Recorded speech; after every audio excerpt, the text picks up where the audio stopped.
Hey everyone, Average Gatsby here, bringing you another Dragon Age video. This time we're going to be going through the Circle Tower on floor 1. First, let's have a look at my tactics. Feel free to pause and rewind to check these out.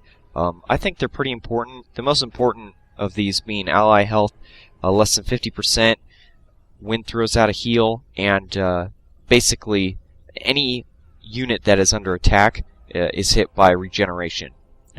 Regeneration is a really effective move. I think it can be a little bit underused, simply because people don't often see the benefits of healing over time versus instant heal. And regeneration prevents or allows for Wynne to simply use less healing and therefore use her mana more effectively. So this is a pretty good setup. Occasionally I will manually control Wynne so that she can, be the most effective healer. Then here's Shale. The self-health less than 10% use health POTUS most powerful. That's more on if it's an oversight on my part as far as keeping her health up high. Self-any activate Stoneheart. Stoneheart is going to be the primary tanking passive that she's going to be, having equipped. And the only thing I changed for Liliana is Crippling Shot if someone is attacking Shale instead of Sten. I just keep that on whatever the main tank is. So here we go. We get started. You're going to be noticing in this section my character flanking a heck of a lot more than in other times. That's because I wanted to talk about flanking in these videos. And, it's something that's really effective, and I suggest you use it as often as possible. As you can see, I'm using it to pretty good effect right there. Another reason why I started to use it now is because there's very few ranged units that you're going to be fighting. These abominations usually are melee only or primarily melee, and for that reason, it's a heck of a lot safer when all these melee units are surrounding Shale to flank than it is when you're fighting a lot of range units, for example Hurlocks or Genlocks, because you don't have to worry about getting shot in the back when you're trying to flank. Let's talk about Shale as a tank. Shale is a really good tank early on. In fact, Shale is my best tank at this level.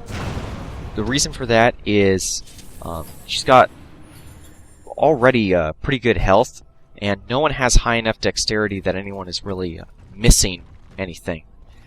Missing the tanks very often. And so health is really kind of, it's a lot better early on in the game. Later on, dexterity and defense will be a lot more important.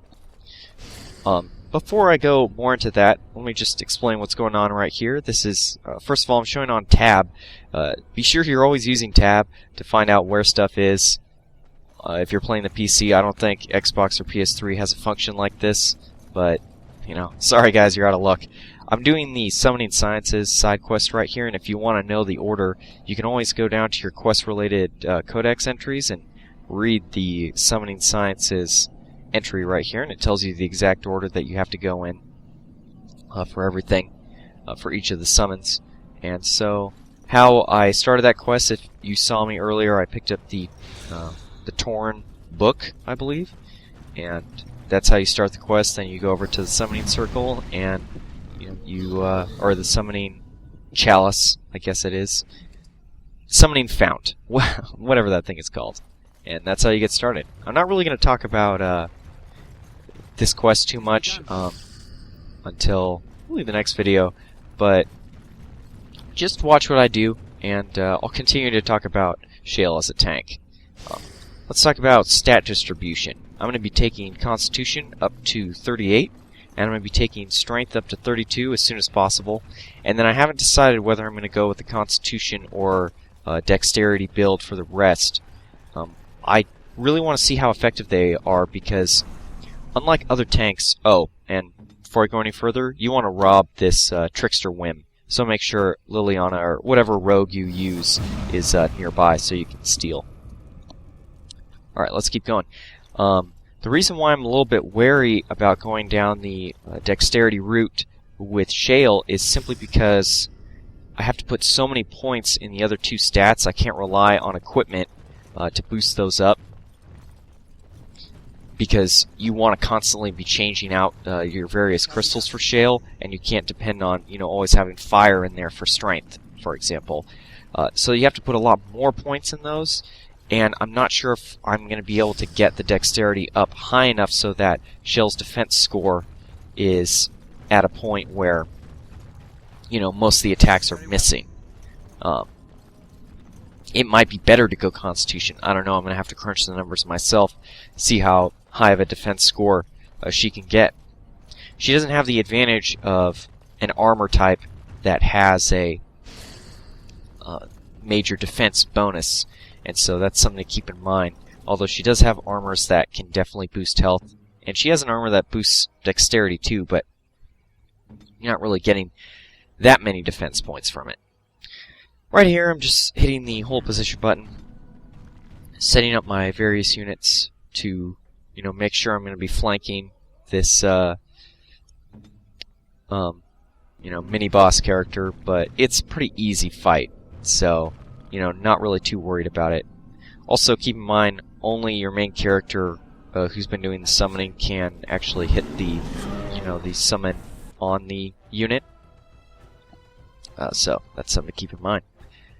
Something else about Shale, as far as the abilities I'm going to use, what's really awesome about Shale is she's excellent at keeping aggro, as you will see in this next fight coming up, because of her ability to have essentially 2 threatens and 2 taunts. What do I mean by that? Well, you automatically are starting off with threaten and taunt, which I recommend that you use. But in addition to that, you have Stoneheart, which, as well, besides granting a armor bonus, grants a threat bonus for each hit, just like Threaten. And you have Bellow right now is the first move that you get, and this move is an AoE move just like Taunt, except it also provides a stun effect that's really effective. And so I highly recommend that you use those moves. And anyway, let's talk about this fight. This is actually the first hard fight, and there's a reason for setting up Shale out of line of sight, but Liliana in line of sight.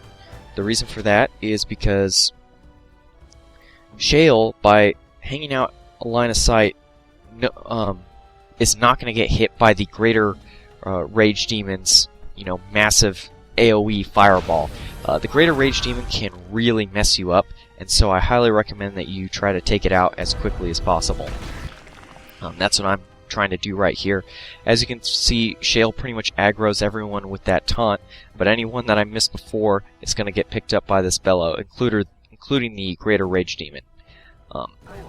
Another reason for my setup right there is because Liliana is the only enemy, or in comparison to the enemies, the only target that my enemies can see, they're all going to charge past Shale, and so when Shale activates the taunt, it's going to be able to hit everyone at the same time, which is really nice.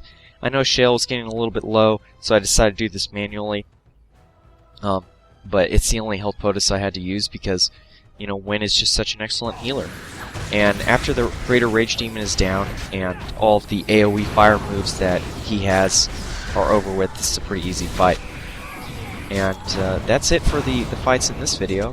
For next video, I'm going to be showing you the last part of the summoning circle, and we'll be going up to the next floor. I'm Average Gatsby. I hope you enjoyed this video. Please, rate, comment, subscribe. Give me any feedback you like. And I'll continue to talk about Shale, my party setup, all that stuff in forthcoming videos, so stay tuned.